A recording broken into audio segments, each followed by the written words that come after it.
Part 2। 1 महीना बीत गया था। रिया ने सोचा था कि वक्त सब ठंडा कर देगा, पर वक्त ने उसके अंदर की आग और बढ़ा दी थी। आरव की यादें, उसकी आवाज़, उसकी आंखों का गहरापन, सब कुछ दिन भर पीछा करता। उस रात भी रिया छत पर बैठी हवा में बाल उड़ने दे रही थी। आंखें बंद थी पर दिल बहुत खुला हुआ। तभी पीछे से किसी के कदमों की आहट हुई, बहुत हल्की पर बहुत पहचानी हुई। रिया की सांसें रुक गई। भाभी, वह धीमी पर थरथराती आवाज़। रिया ने चौंक कर पलटकर देखा। आरव वापस था। उसकी आंखों में वो सारी बेचैनी भरी थी जो रिया अपने भीतर दबाए रखी थी। तुम अचानक? रिया ने खुद को संभालने की कोशिश की। अचानक नहीं, आरव ने कहा, बहुत सोचकर आया हूँ। आपके बिना एक पल भी ठीक नहीं लगा। रिया का दिल तेज भागने लगा। हवा में उनके बीच एक ऐसा तनाव था जो किसी तूफान से कम नहीं। हवा तेज हो गई थी। रिया के बाल उसके चेहरे पे उड़ रहे थे। आरव ने धीरे से कहा, आपने मुझे मिस किया? रिया की पलकों ने झुककर सच कबूल लिया। हाँ, बहुत। आरव एक कदम पास आया, फिर दूसरा। उनके बीच बस 2 सांसों की दूरी रह गई।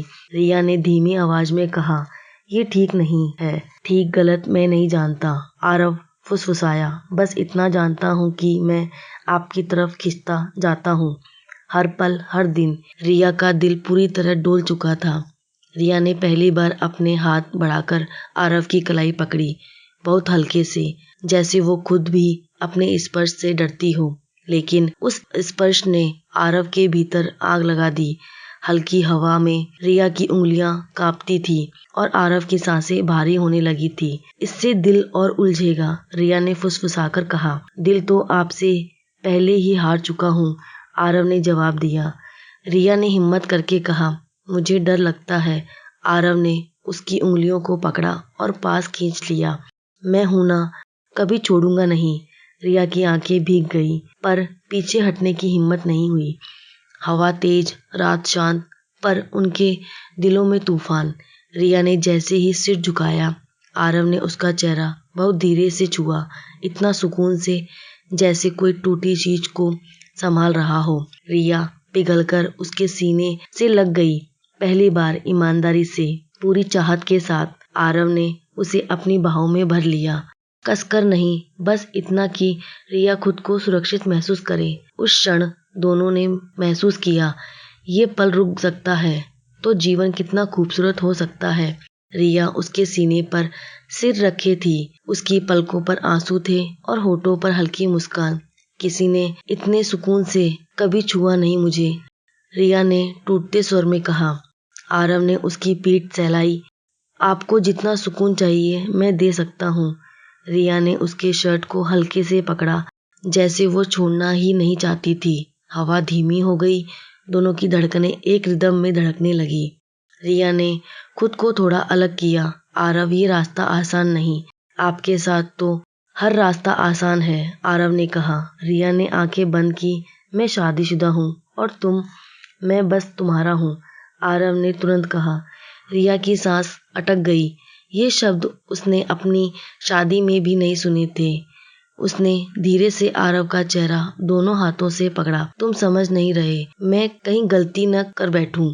आरव आंखों में खो गया। अगर गलती है तो मैं तुम्हारे साथ करने को तैयार हूँ। रिया की आंखों में पिघलती हुई चाहत थी। अचानक आसमान में तेज बिजली चमकी। रिया घबरा गई। अनजाने में आरव की गर्दन पकड़ ली। आरव ने उसे कमर से थाम लिया, धीरे, हल्की, लेकिन बहुत नजदीक। उनके चेहरे इंच भर की दूरी पर आ गए। रिया की सांसें उनके होठों को छू रही थी। आरव की आंखें गहरी हो चुकी थी। रिया ने धीमी आवाज में कहा, आरव, अगर हम ये कदम बढ़ाएंगे तो वापस नहीं लौट पाएंगे। मैं लौटना चाहता ही नहीं, आरव ने कहा। रिया की पलकों पर चाहत उतर चुकी थी। हवा, रात, बारिश सब रुक से गए थे। रिया ने एक पल आरव को देखा, लंबा गहरा सांस रोककर देने वाला पल। फिर उसने वह किया जिससे उसका जीवन बदलना ही था। उसने करीब झुककर अपनी पेशानी आरव की पेशानी से छुआ दी। ये कोई किस नहीं था, लेकिन उससे भी ज्यादा नजदीक, ज्यादा इंटीमेट, ज्यादा गहरा। आरव ने उसकी कमर पकड़कर उसे और करीब कर लिया। रिया की सांसें पूरी तरह कांप चुकी थी। दुनिया में सिर्फ दो लोग बचे थे, वह और वो।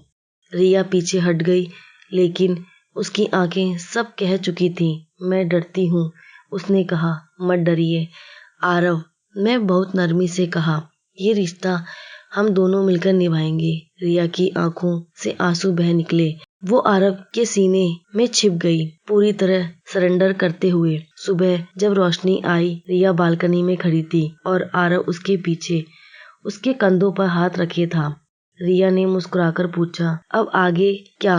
आरव ने धीरे से कहा, आगे जो भी होगा हम साथ तय करेंगे। रिया ने उसकी तरफ देखा। अब डर नहीं था, सिर्फ मोहब्बत थी।